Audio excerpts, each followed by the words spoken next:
Thermal power plant ప్రతిపాదిత ప్రాంతంలో గిరిజనులకు అండగా ఉంటానని ఎమ్మెల్యే కూన రవికుమార్ హామీ ఇచ్చారు.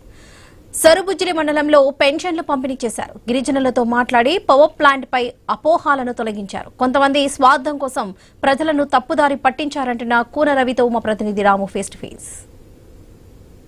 థర్మల్ విద్యుత్ కేంద్రం గత కొన్ని నెలలుగా ఆమదావలస నియోజకవర్గం సరుబుజ్జిల్లో జరుగుతున్న ఉద్యమం. ఈ ఉద్యమం సంబంధించి పలు పార్టీలు కూడా ఈ యొక్క థర్మల్ విద్యుత్ కేంద్రం వల్ల తీవ్ర నష్టపోతామని ప్రజల్ని ఉరెత్తిస్తున్న పరిస్థితి అయితే కనిపిస్తుంది. ఈ నేపథ్యంలో PC chairman MLA Koona Ravikumar ఏదైతే థర్మల్ విద్యుత్ కేంద్రం పరిసర గ్రామాల్లో పర్యటిస్తున్నారు, ఏదైతే పింఛన్ల పంపిణీలో భాగంగా పర్యవేక్షిస్తున్నారు, అంతేకాకుండా వాళ్ళతో మాట్లాడిన పరిస్థితి కూడా మనకు కనిపిస్తుంది. అయితే థర్మల్ విద్యుత్ కేంద్రం సంబంధించి ఇక్కడ ఉన్న ప్రజలు ఏమంటున్నారో ఎమ్మెల్యే కూన రవికుమార్తో మాట్లాడడం. సార్, చూసుకుంటే థర్మల్ విద్యుత్ కేంద్రం నుంచి వస్తుందా రాదో తెలియదు, కానీ గత కొన్ని నెలలుగా గిరిజనులందరూ రోడ్డు మీదకి వచ్చి పెద్ద ఎత్తున కూటమి ప్రభుత్వానికి వ్యతిరేకంగా నిరసన తీరుతున్న పరిస్థితి ఉంది. ఇప్పుడు ఈ గ్రామంలో మీరు పర్యటిస్తున్నారు, ఎలాంటి పరిస్థితులు ఉన్నాయి?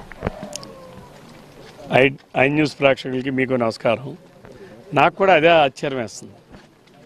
అంటే కొంతమంది కుట్రదారులు, వైసీపీ వాళ్ళు, అవగాహన లేనటువంటి వ్యక్తులు ఏదో వస్తే ఎవరినో బ్లాక్మెయిల్ చేసి ఏదో డబ్బులు గుంజేద్దామో లేకపోతే వాళ్ళని ఇచ్చేద్దాం అనేటటువంటి చేసే దురాశా పరులు ఈ 5-6 నెలల్లో ఈ ప్రాంతంలో కొంత పర్యటన చేసి వాళ్ళల్లో ఒక తప్పుడు అభిప్రాయాలు కల్పించడంలో కొంత సక్సెస్ అయ్యారన్నంలో సందేహం లేదు. ఎందుకంటే ఇప్పుడు నేను వచ్చా అంటే వాళ్ళకి అన్నం పెట్టడానికి, వాళ్ళ సమర్థతలు పెంచడానికి, ఇంకా వ్యవసాయం మెండుగా చేయడానికి మనం అనేక కార్యక్రమాలు చేస్తున్నాం.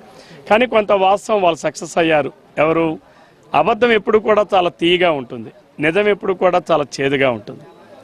ఈ రోజు వరకు నేను మళ్ళీ చెప్తున్నా, ఈ నిమిషం వరకు వస్తుందో రాదో కూడా నాకే తెలియదు. ఒక శాసనసభ్యుడిగా నేనేమని చెప్పాలి? వస్తుందని చెప్పాలా, రాదని చెప్పాలా? వస్తుందా రాదా అంటే ముందు ఇనీషియల్ సర్వే. ఆనాడు నేను ఒకరోజు తెలిగిపెంటలో ఒక కార్యక్రమంలో ఉన్నాను.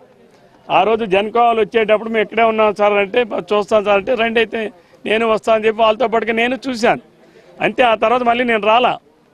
ఎందుకనంటే ఈ ప్రాంతం అసలు పనికొస్తుందా లేదా అనేది నిర్ధారించాల్సింది నేను కాదు, లేకపోతే ఇంకోరు కాదు. అధికారులు సర్వే చేస్తే తప్ప, ఇనీషియల్ సర్వే జరిగితే తప్ప అసలు ఈ ప్రాంతం పనికొస్తుందా, పనికిరాదా, ప్లాంట్ పెట్టడానికి అవసరమా కాదనేది వాళ్ళు నిర్ణయిస్తారు. అసలు ఈ రోజు వరకు ఇనీషియల్ సర్వేనే జరగలేదు కదా.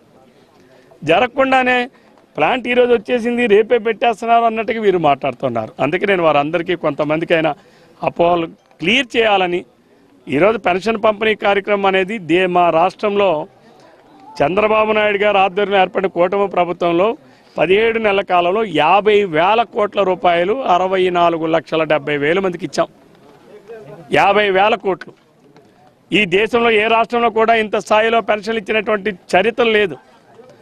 ఈరోజు మనం పెన్షన్ల పంపిణీలో నేను ఈ 17 నెలల్లో ఏదో ఒక గ్రామంలో, ఏదో ఒక పంచాయతీలో, ఏదో ఒక మండలాల్లో, నాకు కూడా 5 మండలాలు ఉంటాయి, ఒక నెల ఒక మండలంకి వెళ్తాం, అందులో ఒక గ్రామానికి వెళ్తాం.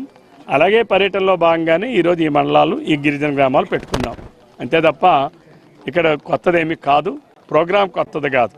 పేదల సేవలో ప్రజలు, కార్యకర్తలు, నాయకులు అందరూ ఉండాలనేది మా ముఖ్యమంత్రి గారు, అలాగే వారి తాలూకా అభిప్రాయం.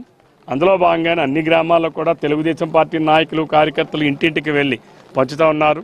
గతంలో జగన్మోహన్ రెడ్డి ప్రభుత్వంలో ఈ పెన్షన్లు పంచడానికి వాలంటరీ వ్యవస్థను పెట్టామని చెప్పాడు. వాళ్ళకి ఏడాదికి 800 కోట్లు ఖర్చు పెట్టేవాడు. ఈరోజు ఏ ఖర్చు లేకుండానే ఈరోజు మేము పేదలకి ప్రతి నెల 4,000 రూపాయలను అందిస్తున్నాం. వికలాంగులకు 3,000, 6,000 అందిస్తున్నాం.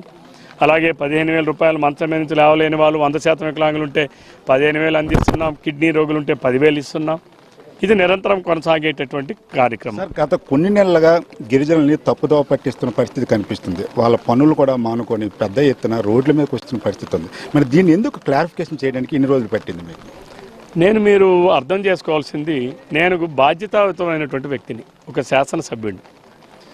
ప్రజలందరూ నాకు ఒక బాధ్యత ఇచ్చారు. నా బాధ్యత ఏంటి? నేను ఇందాకే చెప్పాను మీకు, ఇది ఓన్లీ స్థల పరిశీలన కళ్ళతో చూశారు. ఈ స్థలం పనికొస్తుందా లేదనంటే వాళ్ళు సర్వే చేశాక, డిపిఆర్ తయారు చేశాక దీనికి అనేక శాఖల అనుమతులు కావాలి. ముందుగా అనుమతి కావాల్సింది నేషనల్ గ్రీన్ ట్రిబ్యునల్. ఏదైతే వీళ్ళందరూ పొల్యూషన్ వస్తుంది అది ఇది మాట్లాడుతున్నారు కదా, ఆ శాఖ గట్టిగా ఉంటుంది. ఆ శాఖ ముందు అనుమతులు ఇవ్వాలి. అది పనికొస్తుందంటేనే వాళ్ళు వస్తారు, లేకపోతే రారు. వస్తుందో రాదో కూడా ఈ నిమిషం వరకు ఇంకా నాకే తెలియదు. నేనేమని చెప్పాలి? వచ్చి వస్తుందని చెప్పాలనా, రాదని చెప్పాలనా? కాబట్టి ఇటువంటి సందిగ్ధావస్థలో ఉన్నప్పుడు ఇటువంటి వాళ్ళు అసలు నాకు తెలిసి ఆ రోజు స్థల పరిశీలన చేసిన మరుసటి రోజే ఈ రాబందులు దిగిపోయినాయి. ఇది మనం చూసుకోవచ్చు. ఏదైతే అమాయకులైన గిరిజనుల్ని అనవసరంగా రెచ్చగొట్టి ఈ యొక్క థర్మల్ పవర్ ప్లాంట్ ఉద్యమం వైపు నడిపిస్తున్నారని ఎమ్మెల్యే కూన రవికుమార్ చెప్తున్న పరిస్థితి ఉంది. అయితే ఈరోజు ఏదైతే థర్మల్ విద్యుత్ కేంద్రం సంబంధించి గిరిజనులు పెద్ద ఎత్తున నిరసన తెలుపుతున్నారో ఆ గ్రామాల్లో కూడా ఆయన స్వయంగా పర్యటిస్తున్నారు. పర్యటించి గిరిజనులతో కూడా మాట్లాడారు. ఎటువంటి అపోహలు లేవు. ఎందుకంటే ఇంకా థర్మల్ విద్యుత్ కేంద్రం సంబంధించి ఎటువంటి ఆమోదాలు ఇంకా రాలేదు. వచ్చిన తర్వాత అందరికీ ఆమోదయోగ్యంగానే ఈ యొక్క థర్మల్ విద్యుత్ కేంద్రం అనేది ప్రారంభిస్తామని చెప్తున్న పరిస్థితి అయితే కనిపిస్తుంది. వావట్ స్టూడియో.